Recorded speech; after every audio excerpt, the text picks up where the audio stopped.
For the wonderful singing. మన స్టడీలోనికి వెళ్దాం. మీ Bibles తీసినట్లయితే 2 Thessalonians chapter 2 verse 1. 2 Thessalonians chapter 2 verse 1. ఒకసారి మనం అందరం కలిసి ఈ లేఖన భాగాన్ని వర్స్ 1, వర్స్ 2, వర్స్ 3ని మనము ఈరోజు ధ్యానిస్తున్నాం కాబట్టి మనం అందరం కలిసి ఒకసారి చదువుదాం. Now we beseech you, brethren, by the coming of our Lord Jesus Christ and by our gathering together unto him.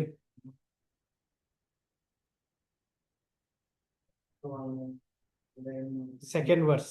That he be not soon shaken in mind or be troubled, neither be by spirit, nor by word, nor by letters as from us, as that the day of the Lord is at hand.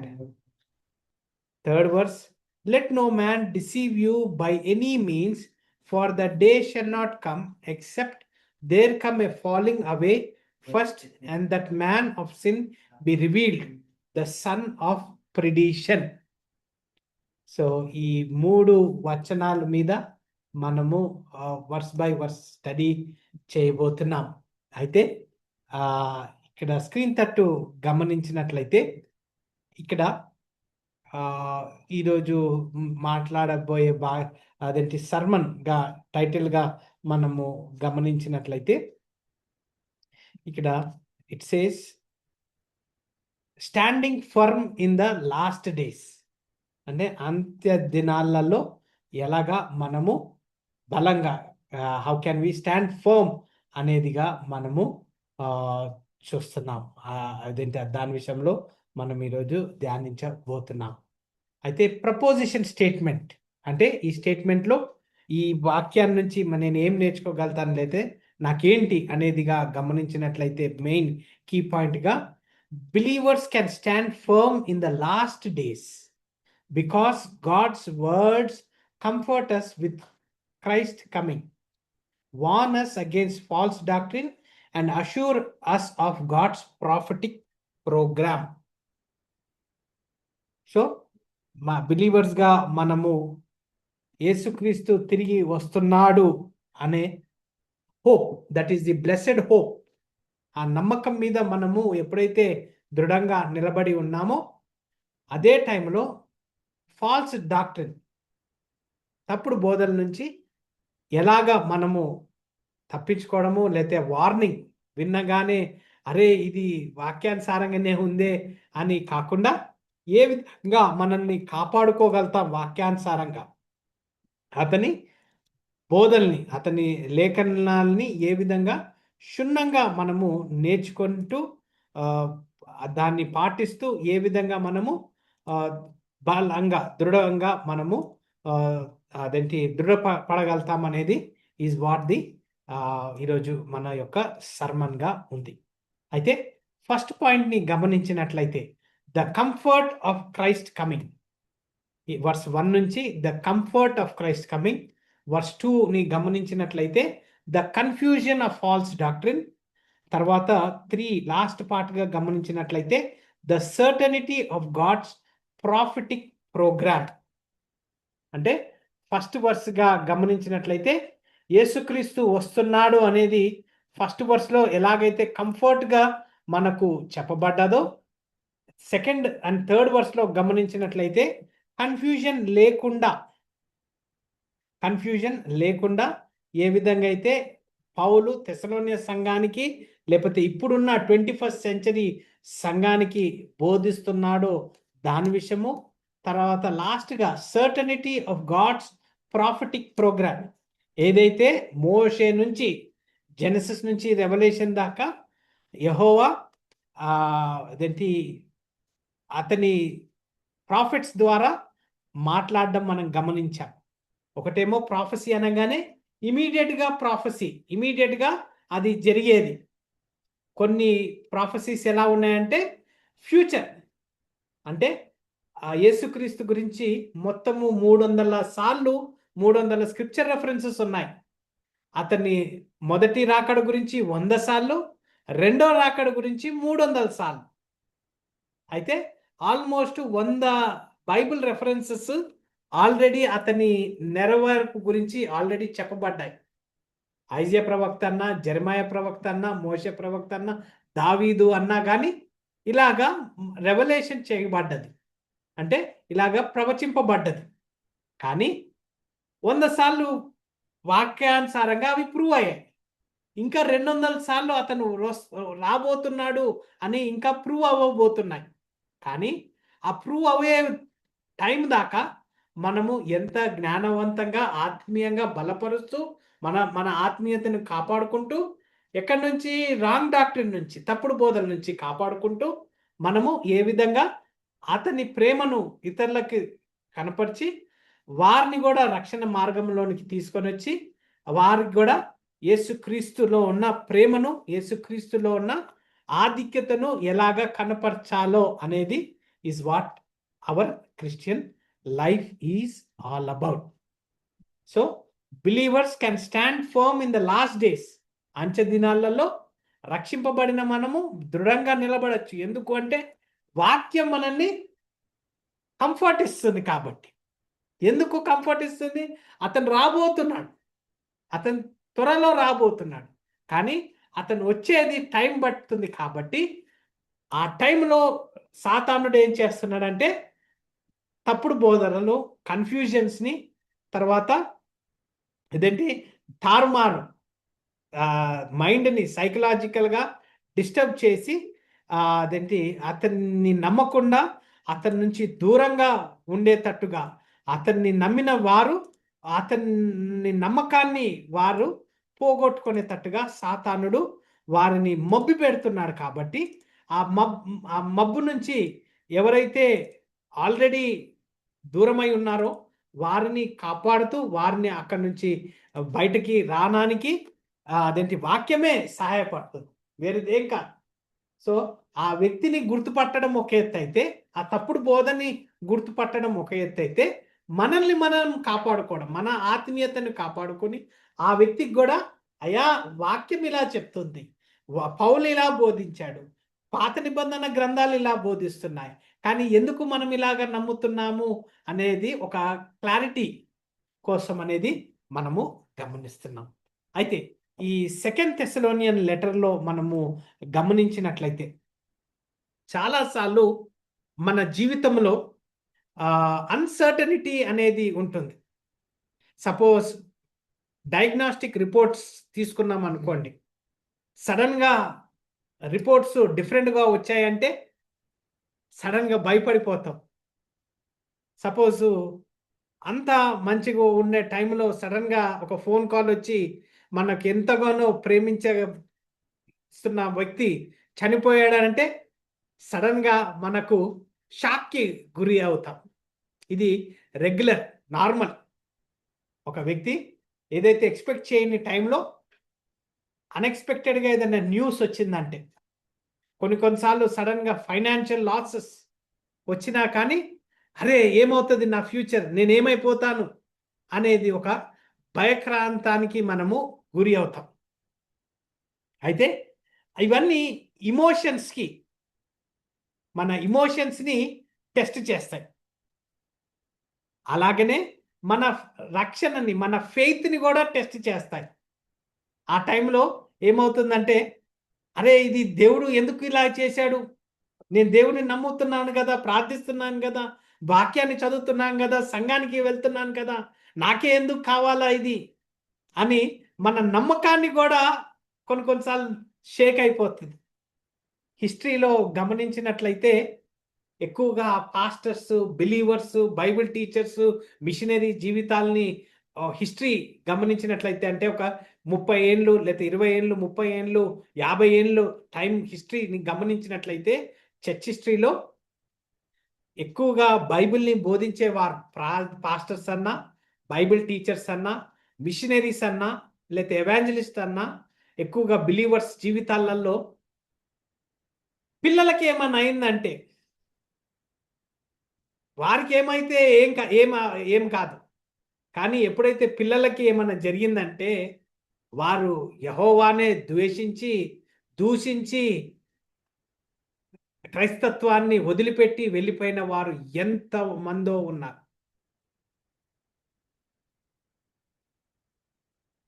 అప్పటిదాకా మంచి pastor, మంచిగా బోధిస్తారు, మంచిగా క్రైస్తత్వం జీవిస్తారు, అంత బాగుంటుంది. వారి health ఏమైనా, మా డాక్టరే తెలియనా, లేకపోతే వారు ఫ్యామిలీలో ఎవరైనా చనిపోయినా, ఏమన్నా ఏదన్నా కానివ్వండి. కానీ పిల్లలకి జరిగిందంటే ఆ తల్లిదండ్రులు ఎప్పుడు వారి చాలా సార్లు 90% వారు వారి సేవని, వారి జీవితాన్ని తారుమారు చేసుకొని లోకానుసారంగా వెళ్ళిపోయిన అదేంటి ఎగ్జాంపుల్స్ ఎన్నో ఉన్నాయి. అయితే తెస్సలోనియ సంఘానికి రెండో లెటర్ పౌలు రాస్తున్నాడు. ఫస్ట్ తెస్సలోనియ లెటర్ని గమనించినట్లయితే వారికి ఎలాగా రక్షణ, వారి దగ్గర తెస్సలోనియ సంఘానికి యాక్ట్స్ చాప్టర్ 17లో ఎలాగా వారు సువార్తని తీసుకొని వచ్చారు, ఎలాగా వారు సువార్తని అంగీకరించి ఎంతగానో ఆత్మీయంగా వారు అదేంటి సేవించి యేసుక్రీస్తుని తమ సొంత రక్షకునిగా అంగీకరించి వారు ఆనందిస్తున్నప్పుడు వెంటనే అక్కడున్న కమ్యూనిటీ వారు, సొసైటీ వారు, అక్కడ రోమా ప్రభుత్వం వారు వారిని ద్వేషించడం స్టార్ట్ చేశారు. వారిని పర్సిక్యూషన్ స్టార్ట్ చేశారు. సెకండ్ Thessalonians chapter 1 verse 4లో గమనించినట్లయితే, so that we ourselves glory in you in the church of God for your patience and faith in all your persecution and tribulation that he endured. Second Thessalonian లెటర్లో 4th verseలో పౌలు ఇలా రాస్తున్నాడు అంటే, రక్షింపబడ్డారు 2 వారాలు 3 వారాలు పౌలు అదేంటి సిల్వనస్, Timothy అక్కడ వాక్య పరిచర్య చేయంగానే యేసుక్రీస్తుని నమ్మారు. తెస్సలోనియ సంఘం అంతా యేసుక్రీస్తుని నమ్మి దృఢంగా బలపరచబడ్డారు. కానీ ఒక 2-3 ఏళ్లలో వారి పరిస్థితి ఘోరంగా తయారైంది. మొత్తం రోమా ప్రభుత్వంలో అంతా తెస్సలోనియ గురించి మాట్లాడుకునేవారు. ఎందుకంటే వారు యేసుక్రీస్తుని నమ్మారంట అని వారు రోమా సెక్యులర్ జెంటైల్స్ లేకపోతే వేరే నమ్మని వారు వీరిని ఎంతగానో బాధిస్తూ, వేధిస్తూ, పర్సిక్యూషన్ అంటే బతకాలా లేదా అనే పరిస్థితుల్లో వారికి ఇది అయ్యాయన్నమాట. అయితే వారి జీవితాలు రేపటి దినం మేము తింటామా లేదా అంత భయంకరంగా ఉంటున్నప్పుడు అదే టైంలో ఏమైందంటే రాంగ్ డాక్ట్రిన్, డిసెప్షన్, కుట్రత్వముగా వీరేం చేశారంటే తప్పుడు బోధకులు ఇదే డే ఆఫ్ ద లార్డ్ అని చెప్పడం స్టార్ట్ చేశారు. మీరు ట్రిబులేషన్ స్టార్ట్ అయిపోయింది, ఇంకా మనం ట్రిబులేషన్లో ఉన్నాము, సంఘం మనం ఎత్తబడలేదు, మనకు ట్రిబులేషన్ అని వారు అదేంటి బోధించడం స్టార్ట్ చేశారు. అప్పటిదాకా కాముగా మంచిగా వారి నమ్మకాన్ని వాక్యానుసారంగా పౌలు బోధించిన లేఖనాలను బట్టి పాత నిబంధనను తర్వాత క్షుణ్ణంగా వారు లేఖనాలని తెలుసుకుంటూ నేర్చుకుంటూ ఆత్మీయంగా బలపరుస్తూ ఎంత కఠినమైన పర్సిక్యూషన్, ఎంత కఠినమైన బాధలు, అదేంటి వర్బల్గా తన్ను తినడము లేకపోతే చంపివేయడము, వారి పిల్లల్ని బిడ్డల్ని అదేంటి సపరేట్ చేసేసి ఎంతగానో గవర్నమెంట్ నుంచి ఎంతగానో పర్సిక్యూషన్ వచ్చినా కానీ అప్పటిదాకా బాగున్న వారు ఎప్పుడైతే తప్పుడు బోధలు ఆ సంఘానికి ఎంటర్ అయ్యాయో వెంటనే వారు భయానికి వారు గురి అయ్యారు. సాతానుడు చాలాసార్లు ఇది ఎక్కడి నుంచి తీసుకొని వచ్చిందంటే లోపల నుంచే, సంఘము లోపల నుంచే ఈ రాంగ్ డాక్ట్రిన్ని తీసుకొని వచ్చింది. గమనించాలి, ఆ టైంలో సంఘాలుగా పెద్ద పెద్ద సంఘాలు, బిల్డింగ్స్ అవి ఉండే కావు. ఇప్పుడైతే మనకు గ్రాండ్గా పెద్ద లైటింగ్స్, వీడియోస్, అవన్నీ చైర్స్, కుషన్ చైర్స్, కార్పెట్ అవన్నీ ఉండేవి. కానీ ఆ కాలంలో ఫస్ట్ సెంచరీలో చిన్న చిన్నగా ఇళ్లల్లో కూడుకునేవారు. ఇళ్లల్లో కూడుకొని వాక్యాన్ని చదువుతున్నప్పుడు అరే వీరు కూడుకొని పాటలు పాడుతున్నారు, వీరు అదేంటి దేవుణ్ణి యేసుక్రీస్తుని నమ్ముతున్నారు అని పక్కింటి వారు వారి మీద అదేంటి గొడవకు వచ్చేవారు. ఇప్పుడు కూడా అది కామనే, అప్పుడు కూడా కామనే. కానీ లోపల నుంచి సంఘములో నుంచే రాంగ్ డాక్ట్రిన్ స్టార్ట్ అయింది. ఇలాగ ప్రభుత్వము మనల్ని కష్టపెడుతుంది అంటే ఇది ట్రిబ్యులేషన్ స్టార్ట్ అయింది. యేసుక్రీస్తు రాకముందే మనము ట్రిబ్యులేషన్లో ఎంటర్ అయ్యాము అని వారు సంఘస్థులని, సంఘాన్నే భయపించినట్టుగా మనము గమనిస్తున్నాం. అది 2 Thessalonians పౌలు 2nd చాప్టర్ వర్స్ 1లో అది రాస్తున్నాడు. వీరు తెస్సలోనియ సంఘస్థులు, అరే మేమేమైనా తప్పు చేశామా, లేకపోతే మేమేమన్నా వాక్యాన్ని క్షుణ్ణంగా చదువుకోలేదా, లేకపోతే పౌలు బోధించినప్పుడు మాకు ఎప్పుడు ఇది చెప్పలేదే, ఇదేంటి, ఎందుకు ఇలాగ జరుగుతుంది, ఇది వాక్యానుసారంగానా అని వారు ఒకలాగా కన్ఫ్యూజన్తో ఉన్నప్పుడు ఈ 2 Thessalonians రాయబడినట్టుగా మనము గమనిస్తున్నాం. అయితే అతను డైరెక్ట్గా ఎలా రాస్తున్నాడు అనేది గమనించినట్లయితే ఆ క్వశ్చన్ని క్రిటిసైజ్ చేయట్లేదండి. ఎలా అంటారు అనేసి వెంటనే వారితో క్రిటిసైజ్ చేయట్లేదు. మీరు ఇలాగా విన్నారు, మీరు నమ్మేస్తారా అని వారిని క్వశ్చన్ కూడా చేయట్లేదు. కానీ వాక్యానుసారంగా, వాక్యముతోనే ప్రేమతోటి ఆత్మీయంగా వారితో బలపరుస్తూ, ఒక షెపర్డ్గా, ఒక తండ్రి ఎలాగైతే కుమారుని కూతుర్ని ఎలాగైతే బాధలో, కన్ఫ్యూజన్లో ఏదైనా తప్పు చేస్తే వెంటనే కొట్టకుండా, లేకపోతే ఎలాగైతే ప్రేమిస్తూ వారిని మంచి చేసుకొని వారిని అర్థమయ్యే తీరులో వాక్యానుసారంగా ఒక తండ్రిగా వారిని వాక్యానుసారంగా మాట్లాడుతున్నట్టుగా మనము గమనిస్తున్నాం.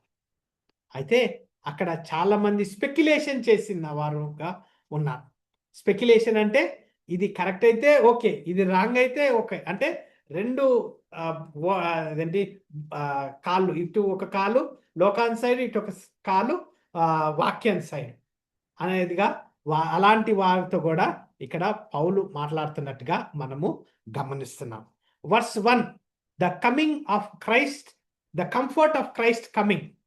వర్స్ 1 పాయింట్ నెంబర్ 1గా మనము గమనించినట్లయితే the comfort of Christ coming గా మనం గమనించినట్లయితే, now we beseech you brethren by the coming of our Lord Jesus Christ and by our gathering together unto him. So ఇప్పుడు దాకా నేను ఇంట్రడక్షన్ గా అర్థమైనట్టుంది అనుకుంటాను, నన్ను మీరు ఫాలో అవుతున్నట్టు అనుకుంటున్నాను. అయితే first verse 2nd chapter first verse లో పాయింట్ నెంబర్ 1 ఏంటి, the comfort of Christ coming. అయితే ఫస్ట్ వర్స్ లో ఏమంటున్నాడంటే ఆ మిస్అండర్స్టాండింగ్ ని కరెక్ట్ చేయడానికి ఫస్ట్ వారి హృదయాన్ని కంఫర్ట్ చేస్తున్నా. ఎందుకంటే ఒక ఆత్మీయ తండ్రిగా, ఒక ఫెయిత్ఫుల్ షెపర్డ్గా వారి హృదయాన్ని ఫస్ట్ నెమ్మది పరుస్తున్నట్టుగా రాస్తున్నారు. Now we beseech you brethren. Beseech అనే అంటే నా ఇంగ్లీష్ క్షమించండి, నాకు తెలుగు చదవనని రాదు, ట్రై చేశాను కానీ ఎప్పుడు అది కష్టంగా అనిపించింది. బిసీచ్ అనేదిగా గమనించినట్లయితే ప్రేమతో, ఎర్నెస్ట్గా, ఒక లవింగ్ అపీల్, అయ్యా లేకపోతే ఒక అదేంటి ప్రేమ అపీల్గా నౌ వి బిసీచ్ అని అంటున్నాడు. అంటే హార్ష్గా మాట్లాడట్లేదు, ప్రేమతో అదేంటి ఒక తండ్రిగా వాళ్ళని ఏమంటున్నాడు, కాలింగ్ దెమ్ బ్రదరన్, బ్రదరన్ అని పిలుస్తున్నాడు. అంటే వారిని ఒక ఫ్యామిలీగా, ఒక తమ్ముడుగా, ఒక చెల్లెగా, ఒక అన్నగా, ఒక తండ్రిగా వారిని ప్రేమతో ఆత్మీయంగా వారిని పిలుస్తున్నారు. అయితే వారు అప్పటికల్లా ఫాల్స్ టీచింగ్కి మిస్లెడ్ అయినా కానీ వారు వారి రక్షణనే క్వశ్చన్ చేసుకునే సిచ్యువేషన్లో ఉన్నప్పుడు వారిని ఏ విధంగా ఆత్మీయంగా సత్యముతో వారితో మాట్లాడుతున్నాడు అనేది now we beseech you brethren అనేది మనము గమనిస్తున్నాం. బిబ్లికల్ కరెక్షన్ ఎప్పుడు ఆత్మీయంగా, కంపాషనేట్గా ఉంటుంది. సత్యము ప్రేమతో లేకపోయినట్లయితే అది ఎప్పుడు హార్ష్గా ఉంటుంది. నేను సత్యాన్ని మాట్లాడుతుంటుంటే కఠినంగా ఉంటుంది. ఈ బైబిల్ ఏదైతే ఒక పాపికి ఈ బైబిల్ ఇన్సల్టింగ్గా ఉంటుంది. ఎందుకంటే శరీరంగా ఇది యాక్సెప్ట్ చేయదు కాబట్టి, నా శరీరము వాక్యాన్ని యాక్సెప్ట్ చేయదు. నేను వాక్యాన్ని యాక్సెప్ట్ చేయాలంటే నా శరీరాన్ని పక్కన పెట్టి ఆత్మీయంగా నేను ఆలోచించాలి. కానీ ఒక లోకస్తునితోటి వాక్యానుసారంగా మాట్లాడాలంటే ప్రేమతోటి, ఒక కంపాషన్ తోటి మాట్లాడాల్సి వస్తుంది. అదే రక్షింపబడిన అతనికి కూడా కొన్నిసార్లు తప్పిదం చేస్తుంటే అతనికి హార్ష్గా ఉంటుంది. వాక్యం చెప్తే వారికి అర్థం కాదు, నేను ఇదే చెయ్యాలి అని వారు కఠినస్తులుగా ఉంటారు. అయితే వారితో కూడా, రక్షింపబడిన వారితో కూడా మాట్లాడేటప్పుడు వాక్యానుసారంగా ప్రేమతోటి వారితో మాట్లాడినట్లయితే, పౌలులాగా మనం మాట్లాడినట్లయితే మనము వారిని కాంప్రమైజ్ కాకుండా, సత్యాన్ని కాంప్రమైజ్ కాకుండా ప్రేమతో వారిని ఆత్మీయంగా జయించచ్చు అనేది మనము గమనిస్తున్నాం. అయితే now we beseech you brethren by the coming of our Lord Jesus Christ. Next ఏమంటున్నాడు? Coming of our Lord Jesus Christ. Greek పదములో కమింగ్ అంటే పరోసియా. పరోసియా అంటే return, refers to Christ personal arrival అనేది మనము గమనిస్తున్నాం. Before Paul speaks about apostasy or the man of sin, he speaks about Jesus Christ.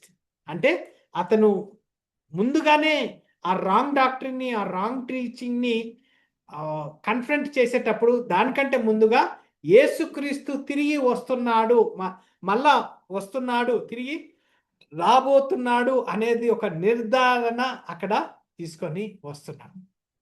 వాక్యానుసారంగా యేసుక్రీస్తు మరలా రాబోతున్నాడు అనేది మనము లేఖనాలు క్షుణ్ణంగా చెప్తున్నాయి. 200 సార్లు లేఖనాలు చెప్తున్నాయి. అదేంటి సత్యము అనేది అక్కడ వారికి గుర్తు చేస్తున్నట్టుగా మనం గమనిస్తున్నాం. తర్వాత అవర్ లార్డ్ జీసస్ క్రైస్ట్ అని అంటారు. అవర్ లార్డ్ జీసస్ క్రైస్ట్ అంటే, లార్డ్ అంటే supreme authority over history. Jesus Christ as the absolute supreme authority over history అనేది మనం గమనిస్తున్నాం. జీసస్ అనగా the saviour who died and rose again on the 3rd day అనేది మనం గమనిస్తాం. తర్వాత క్రీస్తు అంటే, క్రైస్ట్ అంటే ది ప్రామిస్డ్ మెసాయా. ఎవరైతే ఈ న్యూ కవర్నెంట్ ని ఫుల్ఫిల్ చేశాడు, పాత నిబంధనని కొత్త నిబంధన ద్వారా దాన్ని కంప్లీట్ చేసినట్టుగా మనము గమనిస్తున్నాం. అయితే ఇవి తెస్సలోనియ సంఘస్థులు ఎప్పుడైతే ఇవి చదువుతున్నారో వారికి క్షుణ్ణంగా క్లియర్గా అర్థమవుతుంది. ఎందుకంటే now we beseech you brother అంటే పౌలు, నేను మిమ్మల్ని వేడుకుంటున్నాను, మొరపెట్టుకుంటున్నాను, ఒక బ్రదర్గా మొరపెట్టుకుంటున్నాను. By the coming of our Lord Jesus Christ. యేసుక్రీస్తు త్వరలో రిటర్న్ అవుతున్నాడు. నేను ముందు ఏదైతే చెప్పానో ఇప్పుడు కూడా అదే చెప్తున్నాను. నేను ఏ కన్ఫ్యూజన్గా లేకుండా ఆత్మీయంగా వాక్యంగా మీతో నేను మాట్లాడుతున్నాను అని అక్కడ క్లియర్గా ఆ వారితో చెప్తున్నట్టుగా. And by our gathering together unto him.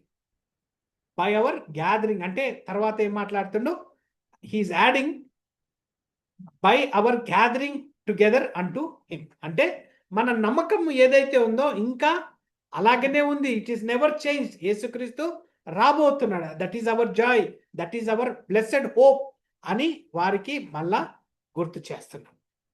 అయితే ఆ హోప్ ఏదైతే ఉందో, ఆ నిత్యత ఏదైతే ఉందో, early church, first century church వారికి through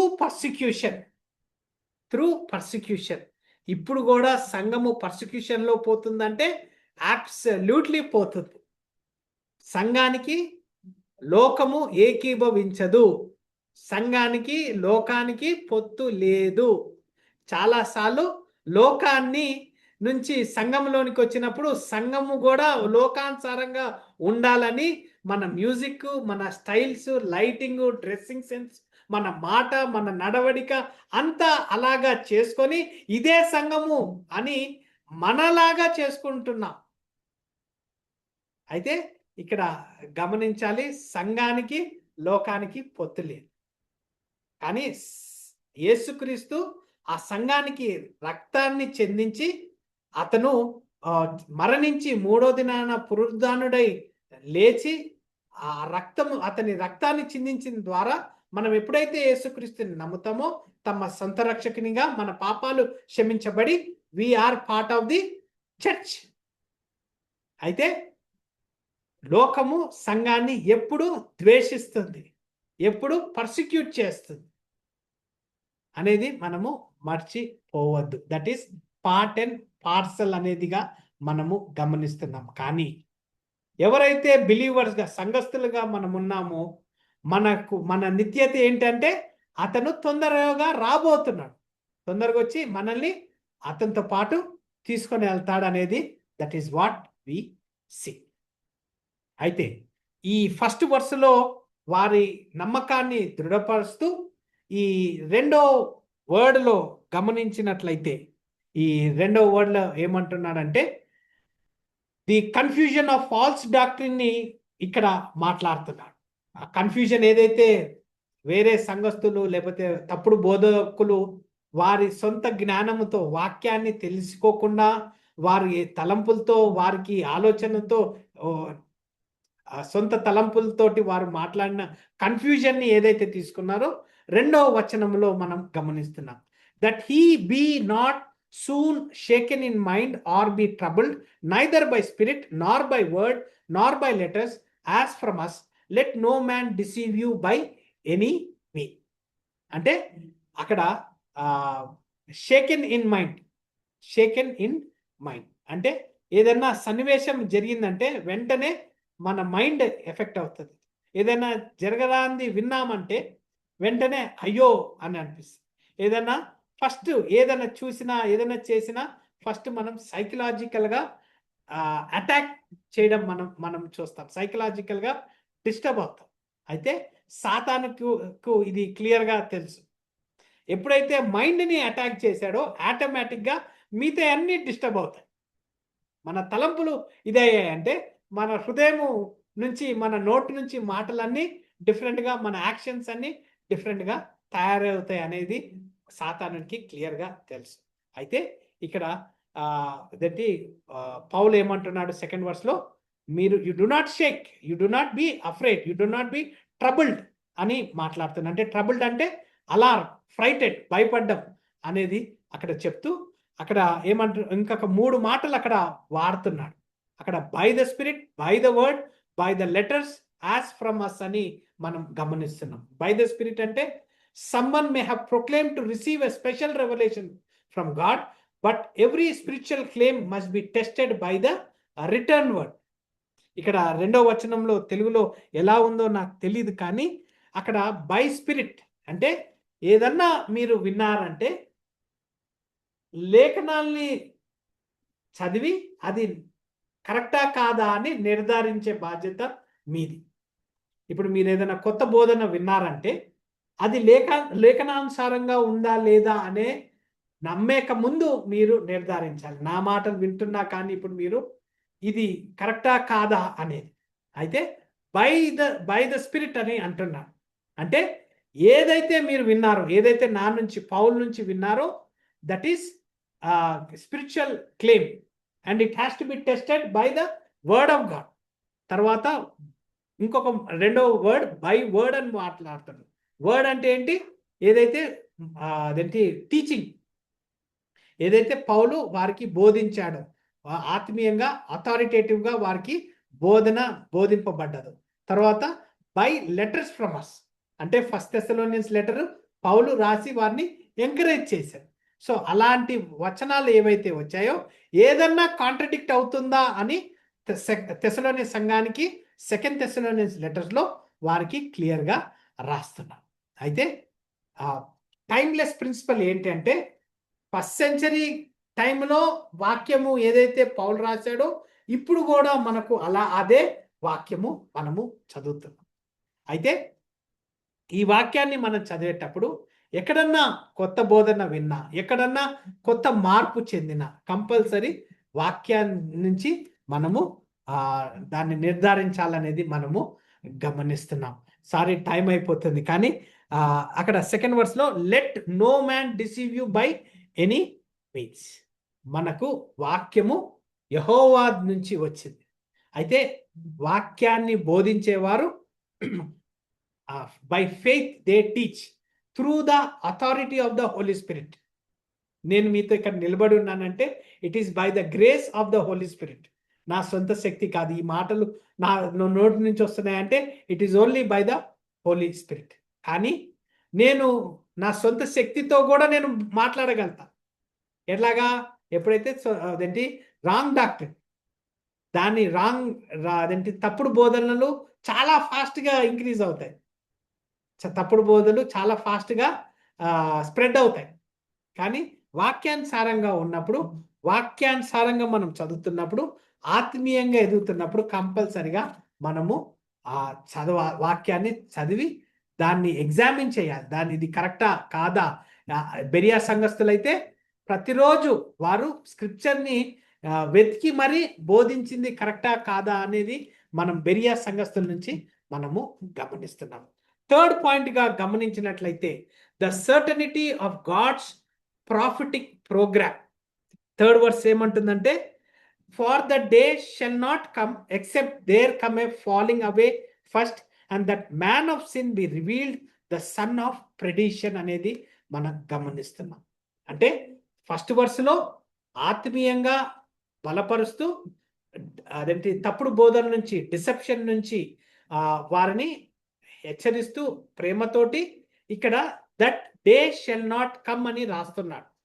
that day shall not come అంటే పౌలు కాన్ఫిడెంట్ గా యేసుక్రీస్తు గురించి తిరిగి వస్తున్నాడు, అతను రాబోతున్నాడు అని ఏదైతే ముందు ప్రేజ్ చేశాడో, ముందు బోధించాడో, ఇప్పుడు కూడా అదే మాటలతోటి ఏ మార్పు లేక వారితోటి కాన్ఫిడెంట్ గా మాట్లాడుతూ వాక్యాన్ని వారికి వాక్యం ఎలాగైతే బోధిస్తుందో చెప్తూ అక్కడ అపోస్టసీ అని మాట్లాడతాను. అపోస్టసీ అంటే ఏంటి? అపోస్టసీ అంటే a specific and widespread rebellion that will characterize the last days అనేది మనము గమనిస్తున్నాం. అంటే యేసుక్రీస్తు రాబోయే ముందుగా, ఇప్పటికి 2000 సంవత్సరాలు అయింది యేసుక్రీస్తు తిరిగి పునరుద్ధానుడై పరలోకానికి వెళ్ళి అతను తిరిగి రాబోతున్నాడు. కానీ అతను రాబోయే టైంలో, లాస్ట్ డేస్లో, అంటే ఫస్ట్ సెంచరీ టైంలో కూడా రాంగ్ డాక్టర్ నుండి ఇప్పుడు కూడా ఇంకా రాంగ్ డాక్టర్ ఇంకా ఇంక్రీజ్ అవుతా ఉంది. అయితే ఇక్కడ మాథ్యూ చాప్టర్ 24:10లో గమనించినట్లయితే యేసుక్రీస్తు క్లియర్గా వార్న్ చేస్తాడు. టైం లేదు కాబట్టి మనం చదవట్లేదు. ఇదే ఫస్ట్ తిమోతి చాప్టర్ 4:1లో కూడా గమనించినట్లయితే పౌలు తిమోతికి రాసిన పత్రికలో కూడా వార్న్ చేయడం మనము గమనిస్తాం. అయితే ఇక్కడ the except there come let no man deceive you by any means, for that day shall not come. That day shall not come except there come a falling away first. ఎప్పుడు దాకా రాదు? ఎప్పుడైతే falling away first అని అంటున్నాడు. Falling away first అంటే anti Christ, అంటే యేసుక్రీస్తు లాగానే యాంటీ క్రైస్ట్ అనేది మనము గమనిస్తున్నాం. అంటే యేసుక్రీస్తు రాకపోక ముందు అదేంటి విసి అండ్ యాంటీ క్రైస్ట్, డిసెప్షన్ అనేదిగా మనము గమనిస్తున్నాం. So first falling away first అంటే అపోస్టసీ, అంటే డెలిబరేట్ ట్రూత్, అంటే సత్యాన్ని నుంచి డెలిబరేట్గా దూరం అయ్యే టైమ్స్ దగ్గరగా ఉన్నాయి అని అదేంటి మనకు బోధింపబడుతుంది. అయితే that a man of sin be revealed. ఎవరు a man of sin be revealed?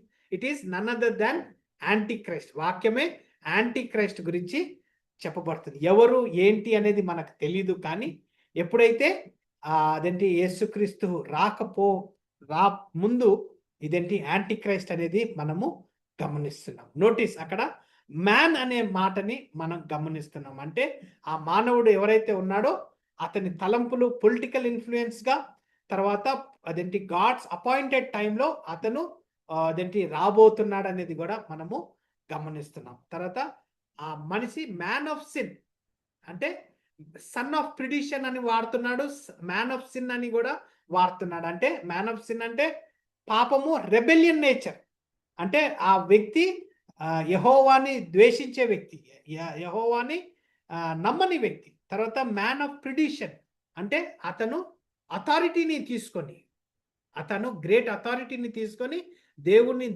ద్వేషించి దూషించి అతని ప్రజల్ని అతని సైడు అదేంటి మార్చుకోవడం అనేది మనము గమనిస్తున్నాం. అయితే ఈ లాస్ట్ డేస్లో వాక్యానుసారంగా మనం బలపరచబడినట్టయితే రేపు కొన్ని కొత్త డాక్ట్రిన్స్ కూడా వస్తాయి, నమ్మలేని థాట్స్ కూడా వస్తాయి.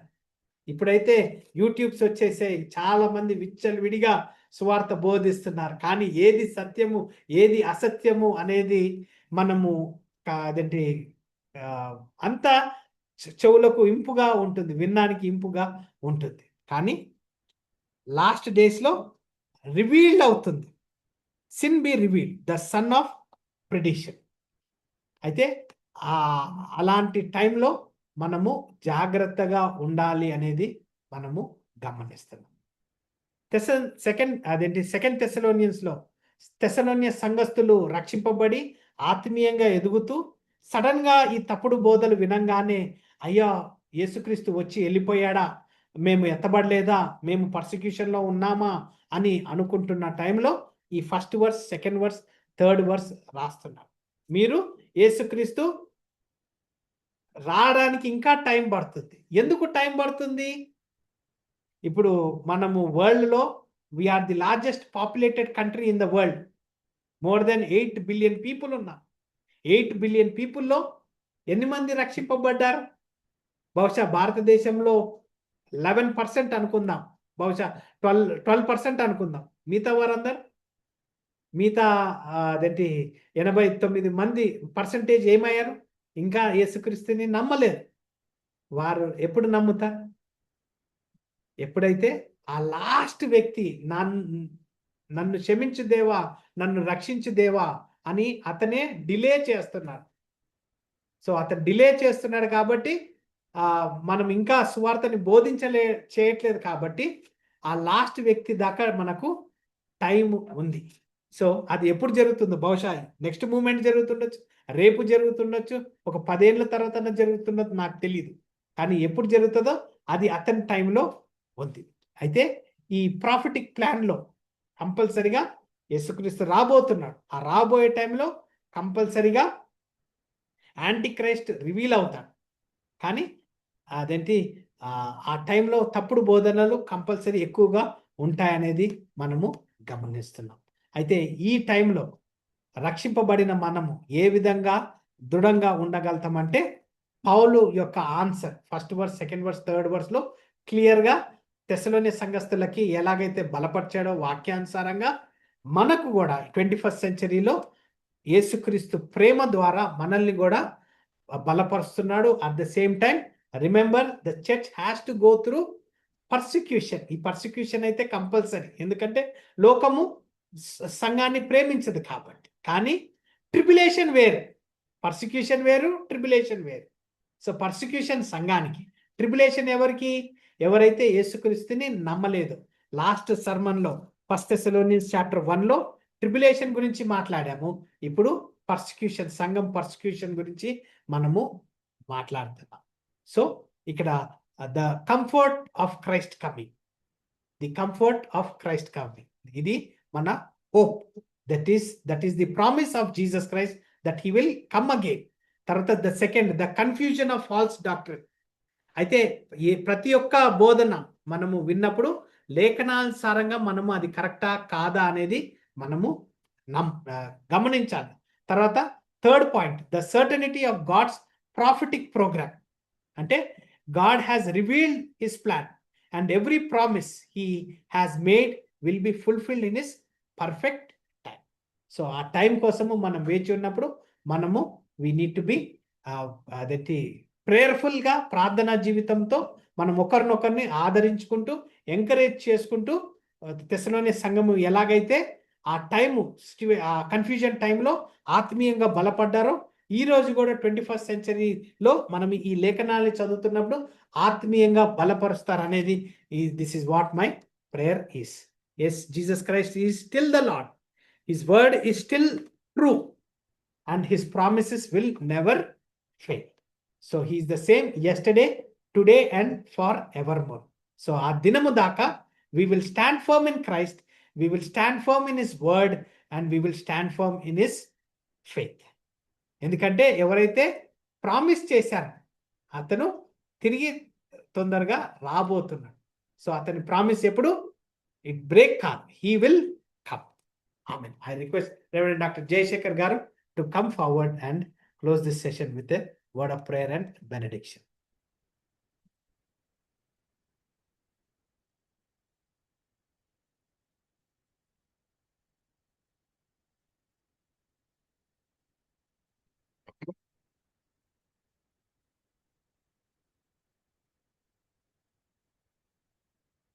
ప్రార్థించుకుందాం.